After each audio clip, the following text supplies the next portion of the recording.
فارس خان نے حیا کی کلائی کو اپنی مضبوط گرفت میں جکڑ رکھا تھا اور اس کی آنکھوں میں ایک عجیب سی وحشت اور دیوانگی ناچ رہی تھی۔ حیا کا دل اس قدر زور سے دھڑک رہا تھا کہ اسے لگ رہا تھا کہ جیسے وہ ابھی پسلیوں کو توڑ کر باہر آ جائے گا۔ وہ بیٹھ کے سرہانے سے ٹیک لگائے بری طرح کانپ رہی تھی۔ اس کے گلابی ہونٹ کپکپا رہے تھے مگر حلق سے آواز نہیں نکل رہی تھی۔ فارس نے آہستگی سے اپنا چہرہ اس کے قریب کیا اور اس کی خوفزدہ آنکھوں میں جھانکتے ہوئے ایک مدھم اور بھاری آواز میں کہا، مجھ سے ڈر رہی ہو میری جان؟ تم تو جانتی ہو کہ مجھے ڈرپوک لڑکیاں بالکل پسند نہیں۔ میں نے تم سے نکاح کیا ہے، کوئی سودا نہیں کیا جو تم اس طرح مجھ سے ڈر رہی ہو اور دور بھاگ رہی ہو۔ مجھے آنکھوں میں دیکھو حیا۔ حیا نے بمشکل اپنی پلکیں اٹھائیں تو سامنے فارس کی سیاہ آنکھیں اسے اپنے حصار میں لے رہی تھیں۔ وہ کچھ بولنا چاہتی تھی مگر الفاظ اس کا ساتھ چھوڑ چکے تھے۔ فارس نے اس کی ٹھوڑی کو اپنی انگلی کی پور سے اوپر اٹھایا اور بہت ہی نرمی سے کہا، آج کی رات رونے کے لیے نہیں ہے، اپنے آنسو صاف کرو ورنہ میں خود انہیں اپنے طریقے سے صاف کروں گا۔ یہ منظر تو بس ایک جھلک تھی اس طوفان کی جو اب ان دونوں کی زندگی میں آ چکا تھا، مگر اس کہانی کا آغاز یہاں سے نہیں ہوا تھا بلکہ اس کی بنیاد تو کچھ دن پہلے پڑی تھی۔ حیا ایک متوسط طبقے سے تعلق رکھنے والی انتہائی سادہ اور باکردار لڑکی تھی جو اپنی سفید پوشی کا بھرم رکھنے کے لیے محلے کے بچوں کو ٹیوشن پڑھایا کرتی تھی۔ اس کے گھر کے حالات بہت تنگ تھے مگر اس کی آنکھوں میں حیا اور شرم کا ایک سمندر موجود تھا۔ شام کا وقت تھا اور وہ اپنے چھوٹے سے کمرے میں بیٹھی اپنی شاگرد سارہ کو پڑھا رہی تھی۔ سارہ بہت امیر گھرانے سے تھی مگر اس کا بھائی فارس خان اسے پڑھائی کے لیے حیا کے پاس ہی بھیجتا تھا کیونکہ وہ جانتا تھا کہ اس محلے میں حیا سے بہتر استانی کوئی نہیں ہے۔ سارہ نے کتاب بند کرتے ہوئے خوشی سے کہا، مس حیا، آپ کو پتہ ہے آج میرے بڑے بھائی فارس لندن سے واپس آ رہے ہیں۔ وہ بہت سالوں بعد گھر آ رہے ہیں اور میں بہت خوش ہوں۔ پاپا نے بہت بڑی دعوت رکھی ہے۔ حیا نے مسکراتے ہوئے اس کے سر پہ ہاتھ رکھا اور کہا، یہ تو بہت اچھی بات ہے سارہ، اللہ تمہارے بھائی کو بخیر و عافیت گھر لائے۔ اب تم جاؤ ورنہ اندھیرا ہو جائے گا۔ سارہ کے جانے کے بعد حیا نے گھر کے کام کاج سمیٹے۔ گرمی کی شدت بہت زیادہ تھی اور حبس نے سانس لینا بھی دشوار کر دیا تھا۔ ان کا گھر پرانے طرز کا تھا جہاں صحن کے ایک کونے میں چار دیواری کے اندر غسل خانہ بنا ہوا ہوتا تھا جس کی چھت نہیں ہوتی تھی۔ حیا نے ارد گرد دیکھا اور تسلی کی کہ کوئی نہیں ہے تو وہ نہانے کی غرض سے وہاں چلی گئی۔ دوسری طرف فارس خان اپنے عالیشان بنگلے کی سب سے اونچی منزل پر کھڑا سگریٹ پی رہا تھا۔ وہ ابھی لندن سے لوٹا ہی تھا اور اپنے شہر کی ہوا کو محسوس کرنا چاہتا تھا۔ وہ ریکنگ پر ہاتھ رکھے سگریٹ کا دھواں ہوا میں اڑا رہا تھا کہ اچانک اس کی نظر سامنے والے چھوٹے سے گھر کے صحن میں پڑی۔ وہاں چاندنی رات میں پانی کے قطرے ایک حسین وجود پر گر رہے تھے۔ حیا بے خبر اپنے بالوں کو دھو رہی تھی۔ پانی اس کے چہرے سے ہوتا ہوا اس کی گردن اور پھر اس کے جسم کو بھگو رہا تھا۔ فارس کی نظریں وہیں جم گئیں۔ اس کے ہاتھ میں موجود سگریٹ سلگتا رہا مگر اسے ہوش نہ رہا۔ اس نے آج تک حسین لڑکیاں دیکھی تھیں مگر ایسی پرکشش اور ایسی سادگی اس نے کہیں نہیں دیکھی تھی۔ وہ لڑکی اس کے لیے ایک معمہ بن گئی تھی۔ فارس نے گہری سانس لی اور اپنی نظریں اس منظر سے ہٹانا چاہا مگر وہ ناکام رہا۔ اسے لگا جیسے اس کے دل پر کسی نے دستک دی ہے۔ اس نے وہیں کھڑے کھڑے فیصلہ کر لیا کہ یہ لڑکی اب صرف اس کی ہوگی۔ فارس خان کی لغت میں نا کا کوئی لفظ نہیں تھا۔ وہ دیوانہ وار اس بھیگے ہوئے سراپے کو تکتا رہا اور اس کے دل میں ایک طوفان مچلنے لگا۔ یہ عشق کی پہلی سیڑھی تھی جہاں فارس خان اپنا دل ہار چکا تھا۔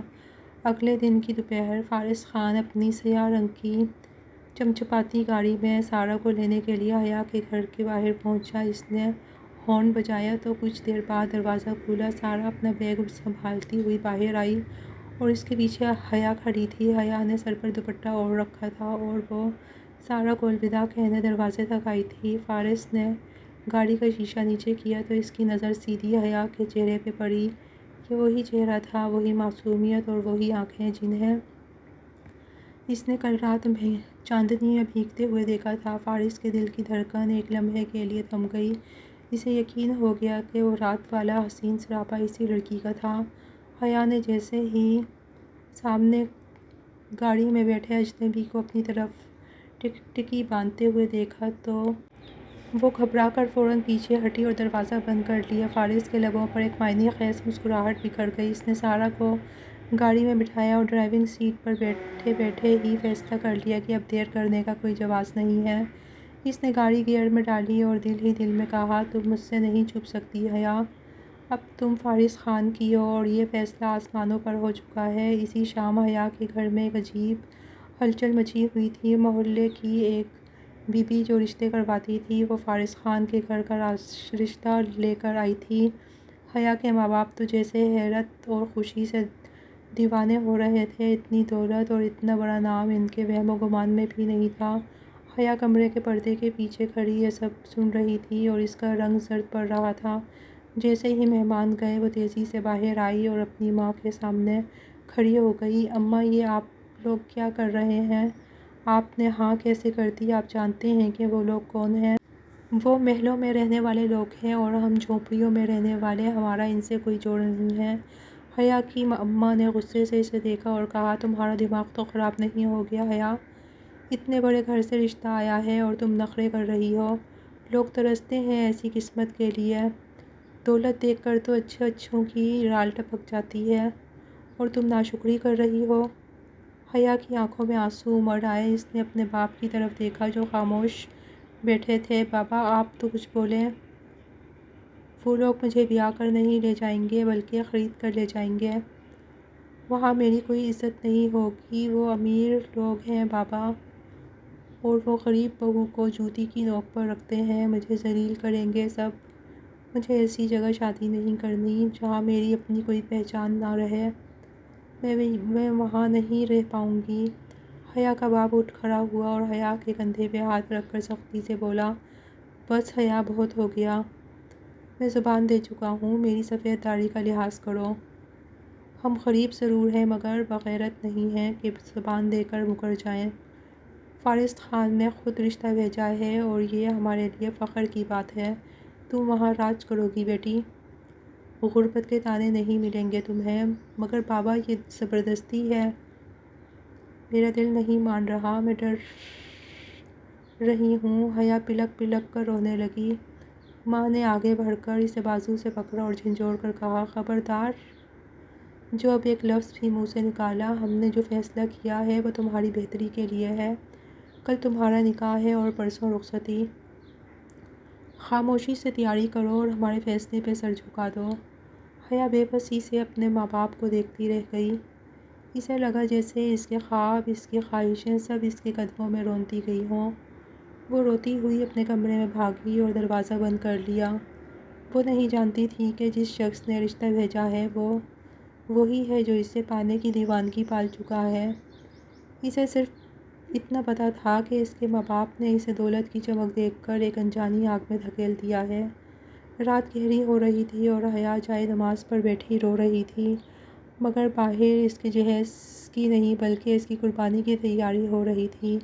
فارس خان اپنے کمرے میں بیٹھا حیا کی تصویر دیکھ رہا تھا جو اس نے سارا کے موبائل سے حاصل کی تھی اور اس کی آنکھوں میں فتح کی چمک تھی۔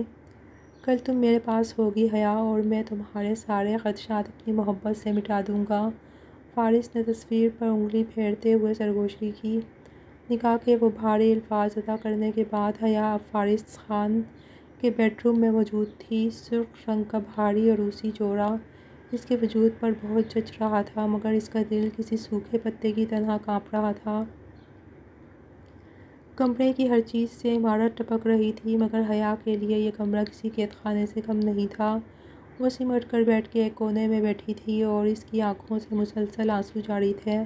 اسے اپنے باپ کے الفاظ یاد آ رہے تھے اور پھر اپنی ماں کی بے حسی یاد آ رہی تھی۔ اچانک دروازہ کھلنے کی آواز آئی اور حیا کا دل اچھل کر حلق میں آ گیا۔ فارس خان آہستگی سے چلتا ہوا کمرے میں داخل ہوا اور اس نے دروازہ لاک کر دیا۔ حیا نے گھبرا کر اپنے گھٹنوں میں سر دے دیا تاکہ وہ اس شخص کا سامنا نہ کر سکے۔ فارس کے چہرے پر ایک عجیب سی سنجیدگی اور سختی تھی۔ وہ چلتا ہوا بیڈ کے قریب آیا اور حیا کے بالکل سامنے کھڑا ہو گیا۔ فارس نے انتہائی سرد لہجے میں کہا، تمہیں کیا لگا تھا حیا کہ تم مجھ سے بچ جاؤ گی؟ میں نے جو ایک بار ٹھان لیا تو اسے حاصل کر کے ہی رہتا ہوں۔ اب تم میری قید میں ہو اور یہاں سے باہر جانے کا کوئی راستہ نہیں ہے۔ سر اٹھا کر دیکھو اپنے حاکم کی طرف۔ حیا بری طرح سہم گئی۔ اس کا ڈر یقین میں بدل رہا تھا کہ امیر لوگ ظالم ہوتے ہیں۔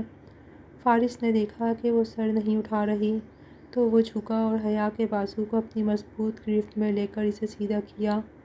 حیا نے چیخ مارنی چاہی مگر آواز اس کے گلے میں ہی گھٹ گئی۔ فارس نے اس کے چہرے پر جھکے ہوئے دوپٹے کو ہٹایا تو حیا کا بھیگا ہوا چہرہ اس کے سامنے تھا۔ فارس نے اپنی آنکھوں میں ایک مصنوعی سختی پیدا کرتے ہوئے اسے مزید ڈرانے کے لیے کہا، یہ آنسو مجھے پگھلا نہیں سکتے حیا۔ تم جانتی ہو کہ میں نے تمہیں پانے کے لیے کیا کچھ نہیں کیا۔ تم میری ضد تھی اور آج تم میری دسترس میں ہو۔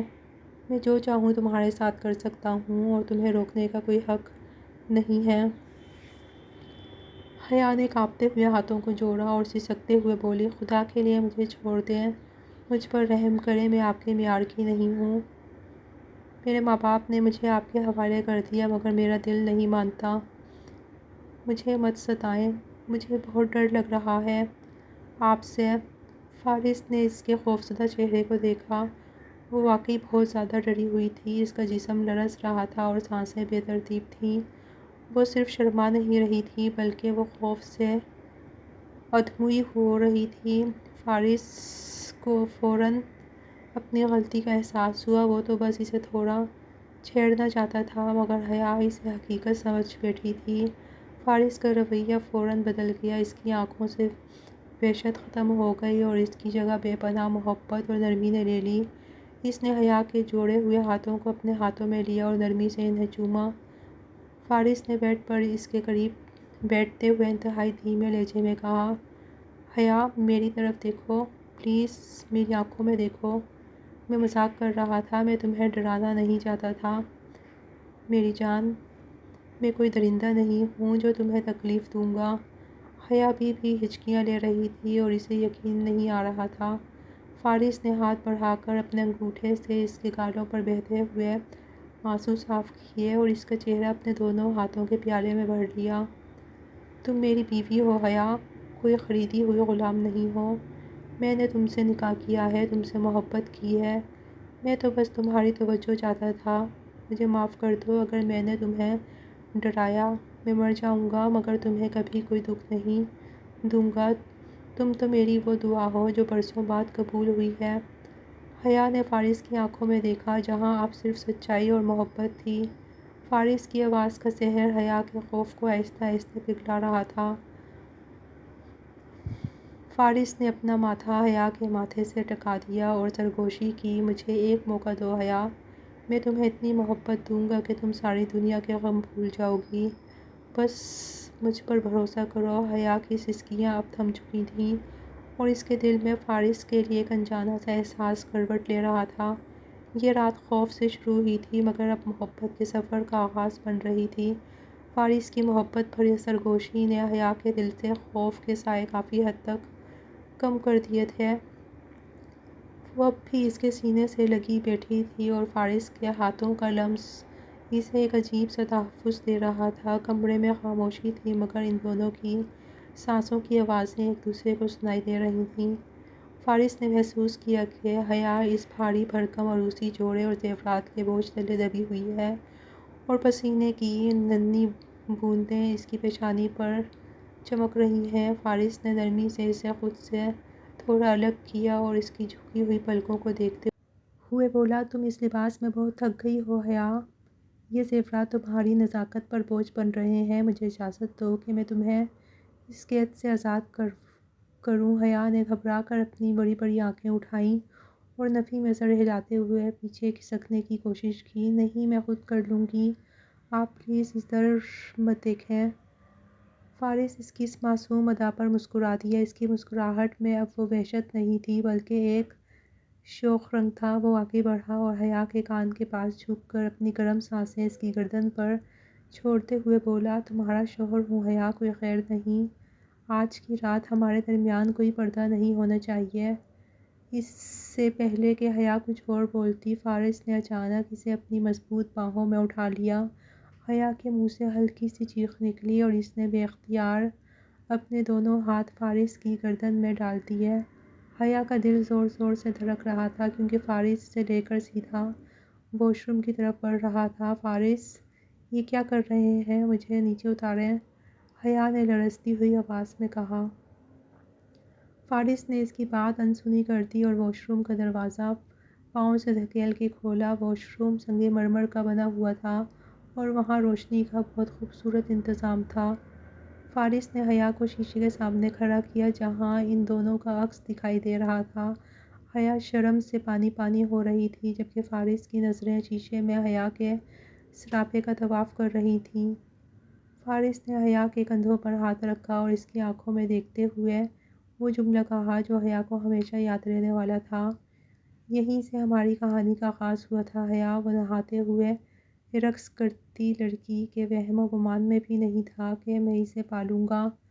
اب ہم ایک ہیں اور ہمارے درمیان یہ کپڑے ایک دیوار کی طرح ہیں۔ فارس نے اس کے کان کی لو کو اپنے ہونٹوں سے چھوا اور حکم دینے والے مگر انتہائی رومانوی انداز میں کہا، چلو کپڑے اتارو۔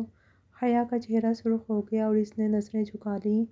وہ اپنے ہاتھ ہلانے سے قاصر تھی۔ فارس سمجھ گیا کہ حیا اسے اجازت نہیں دے رہی۔ وہ اس کے بالکل پیچھے کھڑا ہو گیا اور اس کا سارا وجود حیا کی کمر سے لگ گیا۔ حیا کو فارس کے سینے کی تپش اپنی کمر پر محسوس ہو رہی تھی۔ فارس نے اپنے دونوں ہاتھ آگے بڑھا کر حیا کی قمیص کی ڈوریوں کو ٹٹولا۔ اس کے گرم پوروں کا لمس جیسے ہی حیا کی کمر کی برہنہ جلد سے ٹکرایا، حیا کے پورے بدن میں ایک سنسنی دوڑ گئی۔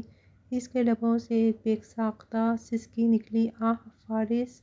فارس نے اس سسکی کو اپنے لبوں میں دبا لیا۔ اس نے حیا کی گردن کو لبوں سے مسلتے ہوئے شرٹ کی زپ آہستہ آہستہ نیچے سرکانا شروع کی۔ حیا نے کمزوری سے پیچھے ٹیک لگا لی تو فارس نے اسے اپنے سینے میں بھینچ لیا۔ مجھے مت روکو حیا، میں کب سے اس لمحے کا منتظر تھا۔ آج میں تمہیں اپنے ہاتھوں سے نکھاروں گا۔ تم صرف میری ہو اور میرا حق ہے تم پر۔ فارس کے ہاتھ اب حیا کے بازوؤں پر رینگ رہے تھے اور وہ ایک ایک کر کے اس کی چوڑیاں اتار رہا تھا۔ ہر چوڑی اترنے کے ساتھ فارس اس کی کلائی پر بوسہ دیتا۔ حیا کا مزاحمت کرنے کا ارادہ دم توڑ چکا تھا۔ فارس کی قربت کا نشہ اس کے حواس پر طاری ہو رہا تھا۔ وہ بس اپنی آنکھیں بند کیے فارس کے ہر لمس کو محسوس کر رہی تھی جو اسے ایک نئی دنیا سے روشناس کروا رہا تھا۔ فارس نے حیا کی قمیص کی زپ مکمل کھول دی تھی اور وہ بھاری بھرکم عروسی جوڑا اس کے جسم سے ڈھلک کر فرش پر گر چکا تھا۔ اب حیا صرف اپنے انر ویئر میں ملبوس تھی اور شرم سے دوہری ہو رہی تھی۔ اس نے جلدی سے اپنے بازو اپنے سینے پہ باندھ لیے اور کانپتے ہوئے نیچے بیٹھنے کی کوشش کی مگر فارس نے اسے ایسا کرنے کی مہلت نہیں دی۔ فارس نے ایک جھٹکے سے شاور کا ہینڈل گھما دیا۔ اوپر سے ٹھنڈے پانی کی ایک تیز دھار ان دونوں کے وجود پر گرنے لگی۔ حیا کے منہ سے ایک زوردار سسکی نکلی۔ آہ! فارس، یہ ٹھنڈا ہے۔ فارس نے اسے پوری قوت سے اپنے سینے میں بھینچ لیا۔ پانی ان دونوں کو بھگو رہا تھا مگر ان کے جسموں کی تپش پانی کی ٹھنڈک پر غالب آ رہی تھی۔ فارس کا گیلا لباس اس کے جسم کے ساتھ چپک گیا تھا اور حیا کے نازک وجود کی حرارت اسے اپنے سینے پر محسوس ہو رہی تھی۔ فارس نے حیا کے بھیگے ہوئے بالوں کو اس کے چہرے سے ہٹاتے ہوئے دیوانگی سے کہا، یہ ٹھنڈک کچھ نہیں ہے حیا، اس آگ کے سامنے جو میرے اندر لگی ہوئی ہے۔ محسوس کرو میرے دل کی دھڑکن کو، یہ صرف تمہارا نام پکار رہی ہے۔ فارس نے حیا کا چہرہ اپنے دونوں ہاتھوں میں جکڑ لیا۔ حیا کی نظریں جھکی ہوئی تھیں اور اس کے ہونٹ کپ کپا رہے تھے۔ فارس نے اب مزید ضبط کرنا چھوڑ دیا تھا۔ اس نے جھک کر حیا کے گلابی اور کانپتے ہوئے لبوں کو اپنے لبوں کی گرفت میں لے لیا تھا۔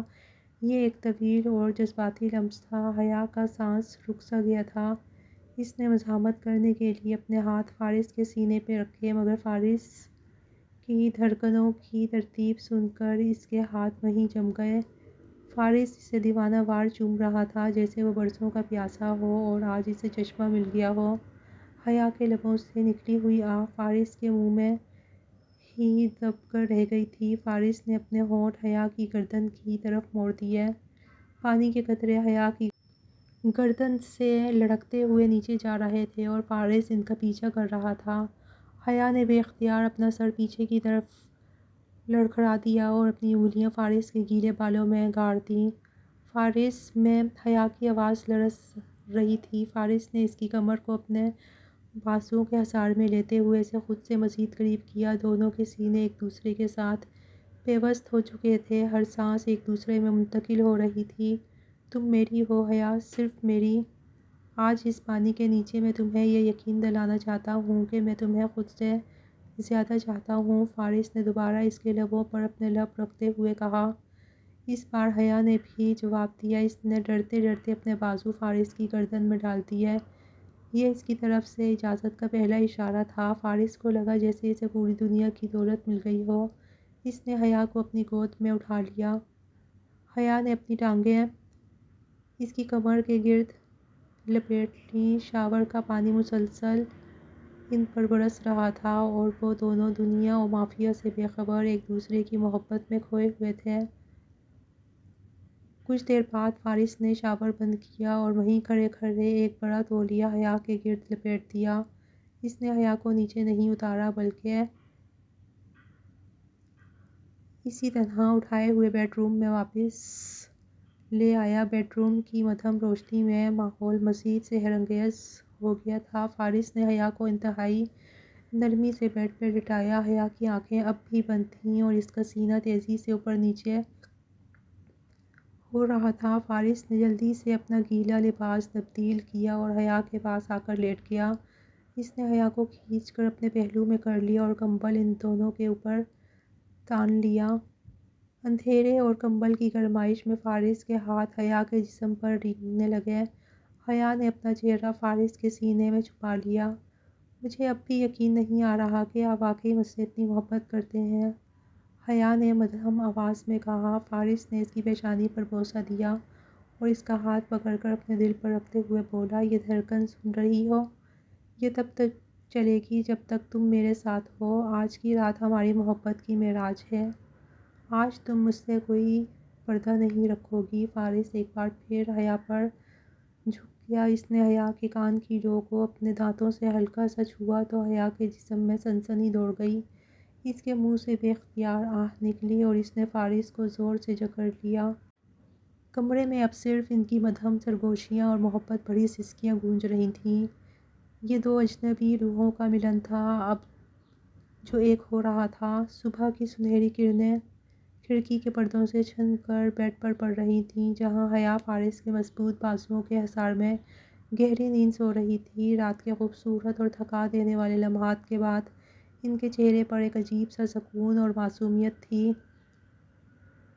فارس جاگ چکا تھا اور ایک ہاتھ سے اپنا سر ٹیکے دوسرے ہاتھ کی انگلی سے حیا کے چہرے کے نقوش کو چھو رہا تھا۔ اس کی انگلی حیا کی پیشانی سے ہوتی ہوئی اس کی بند آنکھوں کے پپوٹوں اور پھر اس کے گلابی ہونٹوں پر آ کر رک گئی۔ فارس کے لمس سے حیا نے ہلکی سی جنبش کی اور آہستہ سے اپنی آنکھیں کھول دیں۔ فارس کا مسکراتا ہوا چہرہ اور محبت سے لبریز چہرہ دیکھ کر اسے رات کے تمام مناظر یاد آ گئے اور شرم کی ایک لہر اس کے پورے وجود میں دوڑ گئی۔ اس نے فوراً اپنا چہرہ فارس کے سینے میں چھپا لیا۔ فارس نے ایک زوردار کہکا لگایا اور اسے اپنے ساتھ مزید کھینچ لیا۔ دونوں کے جسم ایک دوسرے کی حرارت کو محسوس کر رہے تھے۔ میری جان، اب چھپنے کا کوئی فائدہ نہیں ہے۔ رات کے اندھیرے میں تم نے مجھ پر جو اعتبار کیا ہے اس کے بعد اب کوئی پردہ نہیں رہا۔ فارس نے اس کے کان میں سرگوشی کی۔ حیا نے وہیں چھپے چھپے مدھم آواز میں کہا، فارس پلیز مجھے چھوڑیں، صبح ہو گئی ہے، سب نیچے انتظار کر رہے ہوں گے، مجھے بہت شرم آ رہی ہے۔ فارس نے زبردستی اس کا چہرہ اوپر اٹھایا اور اس کی آنکھوں میں دیکھتے ہوئے بولا، میرے لیے تو صبح تب ہوتی ہے جب میں تمہاری ان جھیل سی آنکھوں میں خود کو دیکھ لیتا ہوں۔ تم جانتی ہو حیا تم کتنی حسین ہو۔ یہ کہتے ہوئے فارس نے جھک کر حیا کے لبوں پر ایک طویل اور شستہ بوسہ دیا۔ حیا کی نسیں پھر سے بے ترتیب ہونے لگیں۔ اس نے اپنے دونوں ہاتھ فارس کے ننگے سینے پہ رکھ دیے اور اس کی دھڑکنوں کو اپنی ہتھیلیوں پر محسوس کیا۔ فارس کے ہونٹ اس کی گردن پر رینگنے لگے تو حیا کے منہ سے ایک بے اختیار سسکی نکلی۔ آہ فارس، بس کریں نا۔ فارس نے اس کی گردن پر آخری بوسہ دیا اور اسے آزاد کرتے ہوئے بولا، آج تو چھوڑ رہا ہوں لیکن رات کو پھر ادھار چکانا پڑے گا۔ جاؤ تیار ہو جاؤ۔ حیا جلدی سے اٹھ کر واش روم کی طرف بھاگی۔ کچھ دیر بعد جب وہ تیار ہو کر نکلی تو اس نے ایک ہلکے گلابی رنگ کا سوٹ پہن رکھا تھا جس میں وہ کسی کھلی ہوئی کلی کی طرح لگ رہی تھی۔ فارس بھی تیار ہو چکا تھا۔ اس نے حیا کا ہاتھ اپنے ہاتھ میں لیا اور دونوں کمرے سے باہر نکلے۔ سیڑھیوں سے اترتے وقت فارس کی گرفت حیا کے ہاتھ پر بہت مضبوط تھی، جیسے وہ اسے دنیا سے بچا کر رکھنا چاہتا ہو۔ ڈائننگ ہال میں فارس کی والدہ بیگم طلعت اور اس کی پھپھو کی بیٹی ماہین ناشتے کی میز پر موجود تھے۔ ماہین فارس کو بچپن سے پسند کرتی تھی اور اس اچانک شادی سے اس کے اندر حسد کی آگ جل رہی تھی۔ جیسے ہی فارس اور حیا میز کے قریب پہنچے، ماحول میں ایک عجیب سی تناؤ والی خاموشی چھا گئی۔ حیا نے آگے بڑھ کر بیگم طلعت کو سلام کیا۔ السلام علیکم ممی۔ بیگم طلعت نے سرد مہری سے جواب دیا اور سر کے اشارے سے بیٹھنے کو کہا۔ فارس نے حیا کی کرسی کھینچی اور اسے بٹھایا۔ حیا کو بہت عجیب لگ رہا تھا کیونکہ ماہین اسے کھا جانے والی نظروں سے گھور رہی تھی۔ ناشتہ بھی شروع ہی ہوا تھا کہ اچانک ماہین نے زور سے چمچ پلیٹ میں رکھا اور بلند آواز میں بولی، تائی امی، میرا ہیرے کا بریسلیٹ غائب ہے۔ میں نے کل رات اسے ڈریسنگ ٹیبل پر رکھا تھا اور اب وہ وہاں نہیں ہے۔ فارس نے چونک کر ماہین کی طرف دیکھا اور سنجیدگی سے بولا، ماہین دھیان سے دیکھو، ادھر ادھر گر گیا ہوگا۔ گھر میں کون لے گیا تمہارا بریسلیٹ؟ ماہین نے زہریلی نظروں سے حیا کی طرف دیکھا اور طنزیہ انداز میں بولی، فارس بھائی، گھر میں جب نئے لوگ آ جائیں جن کا پس منظر ہمیں معلوم نہ ہو تو ایسی چیزیں ہونا شروع ہو جاتی ہیں۔ ان غریبوں کی نیتیں امیر گھرانے دیکھ کر خراب ہی ہو جاتی ہیں۔ حیا کا رنگ پھک پڑ گیا۔ اسے سمجھ آ گئی تھی کہ اشارہ کس طرف ہے۔ فارس غصے سے کھڑا ہو گیا اور میز پر ہاتھ مارتے ہوئے گرجا، ماہین اپنی زبان کو لگام دو۔ حیا میری بیوی ہے اور اس گھر کی مالکن۔ تمہاری ہمت کیسے ہوئی اس پر الزام لگانے کی؟ ماہین بھی کھڑی ہو گئی اور ایک ڈرامائی انداز میں بولی، میں الزام نہیں لگا رہی، ثبوت دوں گی۔ میں نے ابھی نوکرانی سے کہا تھا کہ وہ حیا کے کمرے کی تلاشی لے۔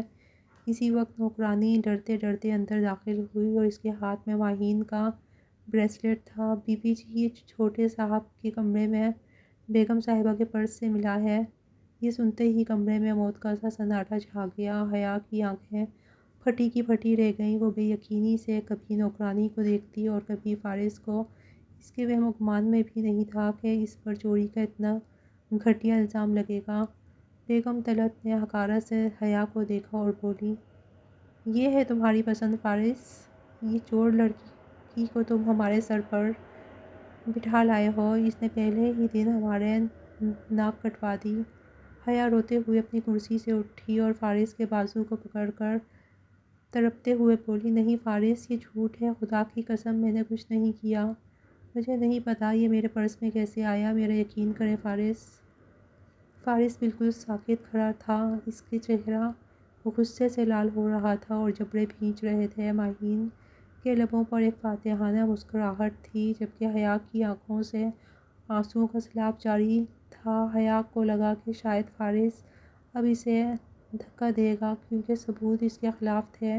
کمرے میں چھائی ہوئی موت جیسی خاموشی کو فارس کی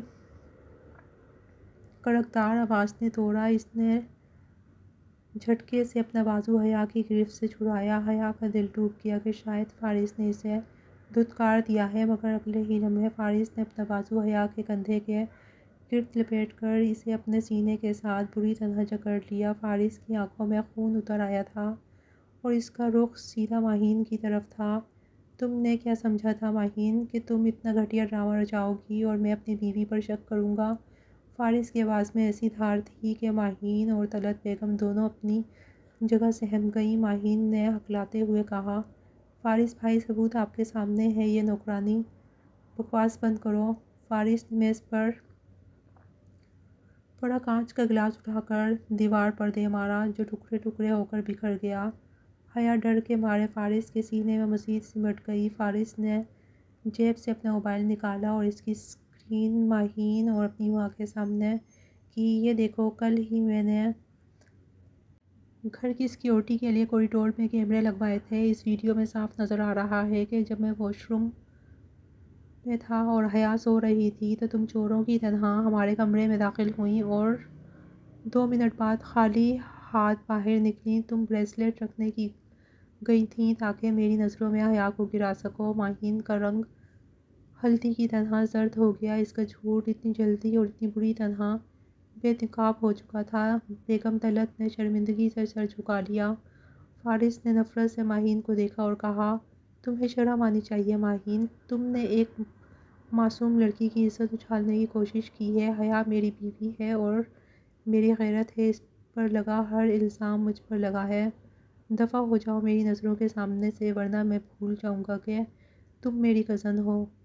ماہین روتی ہوئی وہاں سے بھاگ گئی۔ فارس نے اپنی ماں کی طرف دیکھا اور انتہائی دکھ سے کہا، امی جان، مجھے آپ سے یہ امید نہیں تھی۔ آپ نے بھی بنا تحقیق کیے میری پسند کو چور کہہ دیا۔ طلعت بیگم کچھ نہ بول سکیں اور خاموشی سے وہاں سے چلی گئیں۔ فارس نے وہیں کھڑے کھڑے حیا کا چہرہ اوپر کیا، جو ابھی بھی ہچکیوں سے رو رہی تھی۔ فارس نے نرمی سے اس کی آنکھوں کے آنسوؤں کو صاف کیا، پھر بس میری جان، میں نے کہا نا کہ تمہاری عزت میری عزت ہے، جب تک میں زندہ ہوں تمہاری طرف کوئی انگلی نہیں اٹھا سکتا۔ چلو کمرے میں۔ فارس حیا کو لے کر واپس کمرے میں آ گیا۔ حیا بیڈ کے کنارے بیٹھ کر ابھی تک لرز رہی تھی۔ اس کا نازک دل اسی صدمے کو برداشت نہیں کر پا رہا تھا کہ امیر لوگ کیسے غریبوں کی تذلیل کرتے ہیں۔ فارس نے دروازہ لاک کیا اور تیزی سے حیا کے پاس آیا۔ وہ گھٹنوں کے بل اس کے سامنے فرش پر بیٹھ گیا اور حیا کے دونوں ہاتھ اپنے ہاتھوں میں لے لیا۔ حیا میری طرف دیکھو، فارس نے تڑپ کر کہا۔ حیا نے اپنی سرخ ہوتی ہوئی آنکھیں اٹھائیں اور بڑھائی ہوئی آواز میں بولی، فارس، مجھے لگا آپ ان کی باتوں میں آ جائیں گے۔ میں غریب ہوں نا، اس لیے مجھے لگا آپ بھی مجھے چور سمجھیں گے۔ فارس کا دل کٹ کر رہ گیا تھا۔ وہ اٹھا اور بیڈ پر حیا کے ساتھ بیٹھتے ہوئے اسے اپنی باہوں میں بھر لیا۔ اس نے دیوانگی سے حیا کے پورے چہرے کو چومنا شروع کر دیا، اس کی گیلی آنکھوں پر، اس کے نمکین گالوں پر اور آخر میں اس کے لرزتے ہوئے ہونٹوں پر اپنے ہونٹ رکھ دیے۔ وہ اسے یقین دلانا چاہتا تھا کہ اس کا مقام فارس کے دل میں کتنا اونچا ہے۔ حیا نے سکون محسوس کرتے ہوئے اپنا سر فارس کے کندھے پر رکھ دیا۔ فارس اس کے بالوں میں انگلیاں پھیرتے ہوئے بولا، تم میری روح ہو حیا، کیا کوئی اپنی روح کو بھی خود سے جدا کر سکتا ہے؟ ان لوگوں کی باتوں کو دل سے نکال دو۔ میں تمہیں اس ماحول سے دور لے جانا چاہتا ہوں جہاں صرف میں ہوں گا اور تم ہو۔ حیا نے چونک کر اسے دیکھا۔ کہاں؟ فارس نے مسکراتے ہوئے اس کی ناک کھینچی۔ ہنی مون پر ہم کل صبح ہی مالدیپ جا رہے ہیں۔ وہاں سمندر کے بیچوں بیچ میں نے ایک پرائیویٹ ولا بک کروا رکھا ہے۔ وہاں کوئی ماہین، کوئی سازش نہیں ہوگی، وہاں صرف ہمارا پیار ہوگا۔ میں تمہیں اتنی محبت دوں گا کہ تم دنیا کے ہر غم کو بھول جاؤ گی۔ حیا کے چہرے پر پہلی بار صبح کے بعد مسکراہٹ آئی۔ فارس نے اس کی مسکراہٹ کو دیکھتے ہوئے اسے دوبارہ بیڈ پر لٹا لیا اور اس کے اوپر جھک گیا۔ اب یہ رونا دھونا بند کرو، مجھے میری وہ حیا چاہیے جو کل رات میری باہوں میں پگھل رہی تھی۔ ابھی تو ہمارا سفر شروع ہوا ہے۔ فارس نے شرارت سے اس کی گردن پر کاٹا تو حیا کھلکھلا کر ہنس دی۔ فارس نے فوراً اس کے ہونٹوں کو اپنی گرفت میں لے لیا اور کمرے کی فضا ایک بار پھر محبت کی گرمائش سے بھر گئی۔ مالدیپ کے نیلے سمندر کے عین درمیان لکڑی کے بنے اس پرائیویٹ ولا میں شام کی خنکی بڑھ رہی تھی۔ چاروں طرف پانی کی لہروں کی مدھم آواز تھی، مگر کمرے کے اندر جذبات کا ایک طوفان مچل رہا تھا۔ حیا شیشے کی دیوار کے پاس کھڑی باہر کا منظر دیکھ رہی تھی کہ اچانک اسے اپنی کمر پر ایک مضبوط اور گرم لفظ محسوس ہوا۔ فارس نے اسے پیچھے سے اپنی باہوں کے حصار میں لے لیا تھا اور اپنی تھوڑی حیا کے کندھے پہ رکھ دی۔ کیا سوچ رہی ہو میری جان؟ اب تو ہم دنیا سے بہت دور اپنی الگ جنت میں آ گئے ہیں۔ یہاں نہ کوئی دیوار ہے نہ کوئی پردہ۔ فارس کی گرم سانسیں حیا کی گردن پر پڑ رہی تھیں جس سے اس کے جسم میں جھڑجھڑی دوڑ گئی۔ حیا نے پلٹ کر فارس کی طرف دیکھا۔ اس نے سفید رنگ کا ریشمی گاؤن پہن رکھا تھا جس میں وہ قیامت ڈھا رہی تھی۔ اس نے شرماتے ہوئے اپنی نظریں جھکا لیں۔ فارس، مجھے یقین نہیں آ رہا کہ میں اتنی خوش قسمت ہوں، آپ نے مجھے اتنی عزت اور محبت دی ہے۔ فارس نے اس کی بات کاٹتے ہوئے اسے اپنی طرف کھینچا اور حیا کا نرم و نازک جسم فارس کے سخت سینے سے ٹکرا گیا۔ دونوں کے درمیان خاصا فاصلہ کم ہو چکا تھا۔ تم میری قسمت ہو حیا، اور آج کی رات میں تمہیں یہ بتاؤں گا کہ محبت کی انتہا کیا ہوتی ہے۔ فارس نے حیا کا چہرہ اپنی ہاتھوں میں لیا اور جھک کر اس کے گلابی گالوں پر اپنے لب رکھ دیے۔ یہ بوسہ انتہائی شدید اور طویل تھا۔ حیا نے اپنے ہاتھ فارس کے کندھوں پر رکھ دیے اور اپنی آنکھیں بند کر لیں۔ فارس کے ہونٹ حیا کے ہونٹوں کا رس پی رہے تھے اور حیا کی سانسیں فارس کے منہ میں منتقل ہو رہی تھیں۔ کمرے میں صرف ان کی بھاری سانسوں اور مدھم سسکیوں کی آواز گونج رہی تھی۔ فارس نے ہونٹ جدا کیے بغیر اسے اپنی گود میں اٹھائے بیڈ کی طرف بڑھا۔ بیڈ پر سفید چادر بچھی ہوئی تھی اور گلاب کی پتیاں بکھری تھیں۔ فارس نے حیا کو بیڈ پر لٹایا اور خود اس کے اوپر جھک گیا۔ اس کا بھاری وجود حیا کے اوپر تھا اور حیا کو فارس کے دل کی تیز دھڑکن اپنے سینے میں محسوس ہو رہی تھی۔ فارس نے حیا کی آنکھوں میں جھانکتے ہوئے سرگوشی کی، تمہاری یہ آنکھیں، یہ ہونٹ، یہ جسم، سب میرا ہے۔ آج مجھے خود کو تم میں فنا کر لینے دو۔ حیا نے کانپتے ہوئے ہاتھوں سے فارس کا چہرہ چھوا اور مدھم آواز میں بولی، میں آپ کی ہوں فارس، صرف آپ کی۔ مجھے آپ اپنی محبت کے رنگ میں رنگ لیں۔ حیا کی اجازت ملتے ہی فارس کا ضبط ٹوٹ گیا۔ اس نے حیا کی گردن پر دیوانہ وار بوسے دینا شروع کیے۔ اس کے لب جہاں جہاں حیا کی جلد کو چھو رہے تھے وہاں آگ لگ رہی تھی۔ حیا نے تڑپ کر اپنی انگلیوں کو فارس کے بالوں میں جکڑ لیا اور اس کا سر اپنی گردن کے مزید قریب کر لیا۔ اس کے منہ سے بے اختیار آہیں نکل رہی تھیں۔ آہ فارس! فارس نے اپنے ہاتھ حیا کی کمر کے نیچے رکھا اور اسے اپنے ساتھ مزید پیوست کر لیا۔ دونوں کے جسم ایک دوسرے میں گھل مل رہے تھے۔ فارس کے ہاتھ حیا کے جسم کے نشیب و فراز پر رینگ رہے تھے اور حیا شدت جذبات سے لرز رہی تھی۔ فارس نے دوبارہ اس کے لبوں کو اپنی گرفت میں لیا اور اس بار یہ لمس پہلے سے زیادہ گہرا تھا۔ دونوں ایک دوسرے کی سانسوں میں زندہ تھے۔ حیا نے اپنی ٹانگیں فارس کے گرد لپیٹ لیں اور خود کو مکمل طور پر اس کے حوالے کر دیا۔ وقت جیسے تھم گیا تھا اور اس رات ولا کے کمرے میں محبت اپنے عروج پر تھی۔ ہر سسکی اور ہر آہ اس بات کی گواہی تھی کہ دو دل اور دو جسم اب ایک جان بن چکے تھے۔ یہ رات ان کی زندگی کی سب سے حسین یادگار بن گئی تھی۔ وقت پر لگا کر اڑتا ہے اور خوشیوں کے دن تو ویسے بھی مٹھی میں ریت کی طرح پھسل جاتے ہیں۔ انسان کو خبر ہی نہیں ہوتی کہ کب لمحے سالوں میں بدل جاتے ہیں۔ فارس خان اور حیا کی شادی کو 2 سال کا عرصہ بیت چکا تھا اور ان دونوں سالوں میں ان کی زندگی ایک پرسکون دریا کی طرح بہہ رہی تھی جس میں محبت کی موجیں ہر گزرتے دن کے ساتھ اونچی ہوتی جا رہی تھیں۔ فارس، جس کی شخصیت میں کبھی صرف رعب، دبدبہ اور وحشت تھی، حیا کی محبت نے اسے موم کر دیا تھا۔ اس نے حیا کو صرف بیوی کا درجہ نہیں دیا تھا بلکہ اسے اپنی پلکوں پر بٹھا کر رکھا تھا جیسے وہ کوئی کانچ کی گڑیا ہو جسے ذرا سی ٹھیس بھی بکھیر سکتی ہے۔ مگر آج کا دن فارس خان کی زندگی کا سب سے کٹھن دن تھا۔ شہر کے سب سے بڑے اور مہنگے ہسپتال کے VIP فلور پر ایک عجیب سا سناٹا اور تناؤ چھایا ہوا تھا۔ پرائیویٹ لیبر روم کے باہر کوریڈور میں فارس خان کسی زخمی شیر کی طرح بے چینی سے ٹہل رہا تھا۔ اس کا سفید شلوار قمیص جگہ جگہ سے شکن زدہ ہو چکا تھا۔ بالوں میں انگلیاں پھیر پھیر کر اس نے اپنی حالت بگاڑ لی تھی اور ماتھے پر پسینے کے ننھے ننھے قطرے مسلسل چمک رہے تھے۔ وہ بار بار اپنی کلائی میں بندھی مہنگی گھڑی دیکھتا اور پھر نظریں لیبر روم کے بند دروازے پر گاڑ دیتا۔ اندر سے حیا کی دبی دبی چیخوں اور کراہنے کی آوازیں آ رہی تھیں جو کسی تیز دھار خنجر کی طرح فارس کے دل کو چیر رہی تھیں۔ ہر چیخ پر اس کا دل پسلیوں سے ٹکراتا اور سانس رکنے لگتی۔ وہ شخص جس کے ایک اشارے پر لوگ کانپتے تھے، مگر آج وہ اتنا بے بس تھا کہ اپنی جان سے پیاری بیوی کا درد بانٹ بھی نہیں سکتا تھا۔ اس نے بے اختیار اپنے ہاتھوں کو مسلا اور غصے اور بے بسی کی ملی جلی کیفیت میں قریب کھڑی نرس کی طرف دیکھا جو ابھی ابھی کمرے سے باہر نکل رہی تھی۔ فارس تیزی سے اس کی طرف لپکا۔ اندر کیا ہو رہا ہے؟ حیا کی چیخیں کیوں آ رہی ہیں؟ تم لوگ اسے درد سے نجات کیوں نہیں دیتی؟ فارس نے نرس پر تقریباً دھاڑتے ہوئے کہا۔ اس کی آنکھوں میں سرخ ڈوڑے تیر رہے تھے۔ نرس گھبرا کر پیچھے ہٹی۔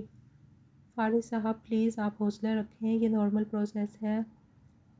تکلیف تو ہوتی ہے، ڈاکٹر صاحب پوری کوشش کر رہے ہیں، آپ بس دعا کریں۔ کیسی کوشش؟ فارس نے غصے سے دیوار پر مکہ مارا۔ مجھے کچھ نہیں سننا۔ اگر حیا کی آنکھ سے ایک بھی آنسو گرا تو میں تم سب کو چھوڑوں گا نہیں۔ مجھے میری حیا صحیح سلامت چاہیے۔ نرس اسے دلاسا دے کر دوبارہ اندر چلی گئی۔ فارس وہیں دیوار کے سہارے نیچے بیٹھ گیا۔ اس نے اپنی زندگی میں کبھی اللہ سے اتنی گریہ زاری نہیں کی تھی جتنی آج کر رہا تھا۔ اس کی نظروں کے سامنے حیا کا معصوم چہرہ گھوم رہا تھا، وہ لڑکی جس نے اسے جینا سکھایا تھا۔ اگر اسے کچھ ہو گیا تو وہ کیسے جی پائے گا؟ یا اللہ! فارس نے اپنے لرزتے ہوئے ہاتھوں سے چہرے کو ڈھانپ لیا۔ میری حیا میری زندگی ہے، اسے مجھ سے دور مت کرنا۔ میں نے ساری زندگی گناہ کیے، تکبر کیا، لیکن حیا میری نیکی ہے، اسے مجھ سے مت چھیننا۔ میں اس کے بغیر مر جاؤں گا، میں قسم کھاتا ہوں میں بکھر جاؤں گا۔ وقت کا ہر لمحہ صدیوں پر محیط محسوس ہو رہا تھا۔ فارس کا بس نہیں چل رہا تھا کہ وہ دروازہ توڑ کر اندر جائے اور حیا کا ہاتھ تھام لے۔ اندر ہونے والی تکلیف کا تصور ہی اسے پاگل کر رہا تھا۔ تبھی اچانک کمرے سے ایک بچے کے رونے کی آواز آئی۔ فارس نے سر جھٹکے سے اٹھا کر دیکھا، وہ آواز زندگی کی نوید تھی۔ ابھی وہ اس آواز کو سمجھنے کی کوشش کر ہی رہا تھا کہ چند لمحوں بعد ایک اور بچے کے رونے کی آواز نے فضا میں موجود تناؤ کو خوشی میں بدل دیا۔ دروازہ کھلا اور سینئر لیڈی ڈاکٹر مسکراتے ہوئے چہرے کے ساتھ باہر آئیں۔ ان کے پیچھے دو نرسیں تھیں جن کے ہاتھوں میں سفید نرم و ملائم تولیوں میں لپٹے ہوئے دو ننھے وجود تھے۔ فارس لڑکھڑاتے قدموں سے کھڑا ہوا، اس کا دل اتنی زور سے دھڑک رہا تھا کہ شاید باہر آ جائے گا۔ ڈاکٹر نے قریب آ کر خوشگوار لہجے میں کہا، مبارک ہو فارس خان، بہت بہت مبارک ہو، اللہ نے آپ کی دعائیں سن لی ہیں، اس نے آپ کو دو جڑواں بیٹوں سے نوازا ہے، دونوں شہزادے اور ان کی ماں بالکل خیریت سے ہیں۔ یہ سنتے ہی فارس کے پیروں تلے سے زمین نکل گئی۔ ایک عجیب سا سکون اس کی رگوں پہ میں اتر آیا۔ اس نے کانپتے ہاتھوں سے اپنے بھیگے ہوئے چہرے کو صاف کیا۔ اس کی آنکھوں سے خوشی کے آنسو چھلک پڑے تھے جو رکنے کا نام نہیں لے رہے تھے۔ اس نے بچوں کی طرف ایک نظر دیکھا، وہ سرخ و سفید آنکھیں میچے رو رہے تھے، لیکن فارس کی نظریں کسی اور کو ڈھونڈ رہی تھیں۔ میری حیا! فارس کی آواز بھر آئی تھی۔ وہ ٹھیک ہے نا؟ میں اس سے ملنا چاہتا ہوں ابھی اسی وقت۔ ڈاکٹر نے اس کی بے چینی بھانپ لی اور اس بات میں سر ہلایا۔ جی وہ بالکل ٹھیک ہیں، بس کمزوری ہے اور تھک گئی ہیں۔ انہیں پرائیویٹ روم میں شفٹ کر دیا گیا ہے، آپ جا سکتے ہیں۔ فارس نے ایک لمحہ ضائع کیے بغیر کمرے کا رخ کیا۔ دروازہ کھول کر جب وہ اندر داخل ہوا تو سامنے بیڈ پر حیا نیم دراز تھی۔ اس کا رنگ زرد تھا اور ہونٹ خشک تھے، پیشانی پر ابھی تک پسینے کی نمی تھی، مگر اس کے چہرے پر ایک ایسی ممتا بھری مسکراہٹ تھی جس نے اس کی خوبصورتی کو چار چاند لگا دیے تھے۔ فارس آہستگی سے چلتا ہوا بیڈ کے قریب پہنچا۔ اسے یوں لگا جیسے وہ کسی مقدس مقام پر کھڑا ہو۔ حیا نے اسے دیکھتے ہی اپنے ہاتھ بڑھانے کی کوشش کی، مگر وہ اتنی نڈھال تھی کہ ہاتھ اٹھا نہ سکی۔ فارس فوراً جھکا اور اس کے ہاتھ تھام لیے۔ اس نے حیا کی پیشانی کو دیوانگی سے چوم لیا، پھر اس کے گالوں کو اور پھر اس کے ہاتھوں کو۔ تم نے تو مجھے مار ہی دیا تھا حیا۔ فارس کی آواز میں لرزش تھی اور آنسو اس کے رخساروں پر بہہ رہے تھے۔ میں کتنا ڈر گیا تھا، باہر کھڑے ہو کر میرا دم گھٹ رہا تھا۔ تمہیں اندازہ بھی ہے کہ تم میری کیا ہو؟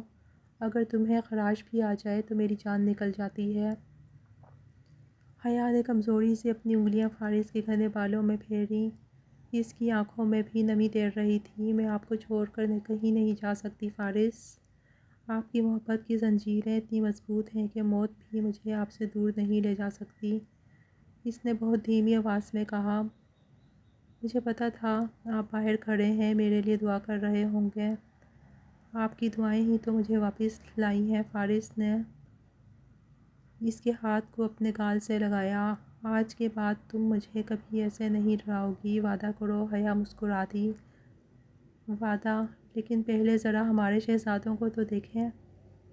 اتنے میں نرس نے دونوں بچوں کو لا کر حیا کے دائیں اور بائیں پہلو میں لٹا دیا۔ وہ دونوں بالکل فارس کی کاربن کاپی تھے۔ وہ تیکھے نقوش، وہی پیشانی، وہی رنگت۔ فارس حیرت اور محبت سے اپنے دونوں ننھے فرشتوں کو دیکھ رہا تھا۔